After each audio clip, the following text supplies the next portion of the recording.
There are a great number of characteristics and qualities that are involved in effective partnerships. Every person has a perspective on which qualities are the most important to them based on their backgrounds and experiences. Several key characteristics that have been associated with effective partnerships are clear communication, mutual respect, collaboration, trust, and empathy. These characteristics often serve as a foundation for family and professional partnerships. Additional qualities that are also important to these partnerships are the perceived level of expertise of the professional and their level of commitment. Many family members report that in these partnerships, they value feeling like an equal partner who has a role in shared decision-making for their child. It is essential that professionals empower families and individuals with autism to have an equal role in this professional partnership.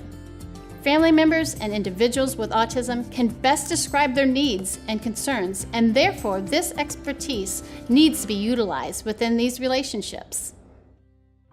I think the reason why it's so important to have effective partnerships is because of the outcome, and the outcome is that the person with a disability is able to lead the best life that they want, and able to make gains and meet their goals. When working with families who have children with developmental needs, it's really exciting to see those relationships develop and how you bring that child and that family kind of into your own family, and then to work with a group of professionals to help that family move forward. Ongoing relationships and partnerships are very important to us. Rye goes to speech and language therapy every semester, and he gets a new clinician every semester, and I think that those changes are good for him because then he learns that people and neighbors and friends and family come and go whether they move or we're not around them as much anymore. So it is a good thing for him to experience those different people coming in and out of his life. But usually those clinicians are supervised by the same person, and so I think that on some level, Rye digs into those therapy sessions for that person and knows that she's always going to be there. I think that he has that person there as an ongoing partner who's been in his life for a really long time that serves as sort of his safety net so that he performs better in those individual sessions because of her.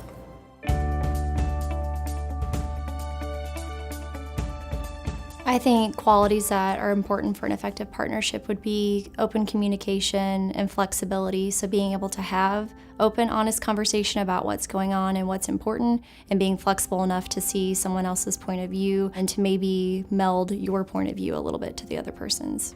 There are some things that I find really valuable in partnerships, just having a common goal. Knowing that everybody in that partnership cares about the individual and their future, mutual respect for everybody, that everybody has their points of view, but that we can work together to put the puzzle together. That's what I find important. I think it's important for families to feel strong in their advocate voice. As a parent, you really need to be the captain of the team. You have to be able to be the liaison between the school and medical professionals, other therapies that are going on. If the school doesn't know some of the medical concerns that your child has, they might not understand some of the behaviors that they're seeing. To have that insight can create better understanding for them, will help them better support your child and what they need, and not just addressing behaviors that they can't control. There are definitely certain qualities that make it easier to form a partnership.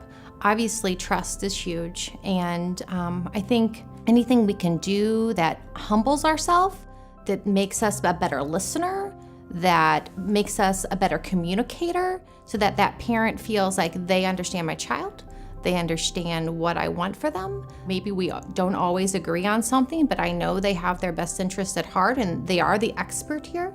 And that they're listening to me, then we have a great partnership and we have trust and we're all working together, and it creates the best outcomes for students in the end. What we value in a partnership is someone who genuinely cares about Rye and invests the time, who has a vested interest in his success. the main one is that reciprocal caring. We want someone who really cares about our family, our situation, our goals, our objectives. My wife always says, ultimately our goal is for Rye to move out. We want him to have an apartment. We want him to have a job. We want him to be able to drive a car or take the bus.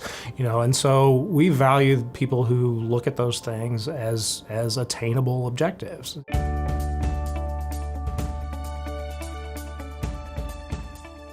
Teams feel most committed to partnerships when they do feel a sense of satisfaction. They feel like the parents are doing their part in what they say. We don't like to be in turmoil with parents.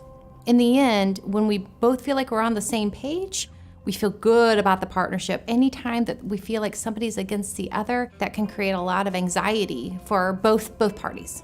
A lot of times I gauge satisfaction through participation. So if I feel like families are really participating and asking me questions and following through with what we're talking about, then I feel like I know that they're satisfied. What makes me feel engaged and committed to a partnership is when I know that everybody involved is looking at my son's best interest, looking at trying to support my son as he navigates the system, as we navigate the system for him. Shared decision-making and collaboration, to me, when I'm working with a family, often means that we're having dialogue back and forth on topics that would directly impact that child's services or medical needs. Families are often seeking our assistance in letters for advocacy or recommendations for different services, and we're happy to help provide some of those supports for the family and child.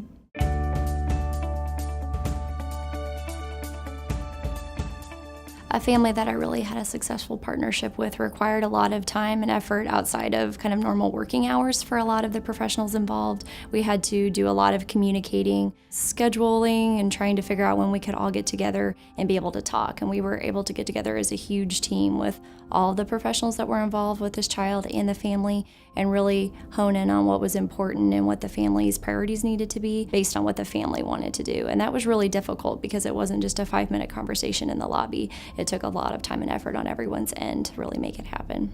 That collaboration really helped impact that family because then they were able to see what professionals agreed on and what they thought their priorities should be, and they were able to really hone in on what was important and kind of pull away from the things that were taking a lot of time and energy out of their day but weren't necessarily doing a whole lot for the child.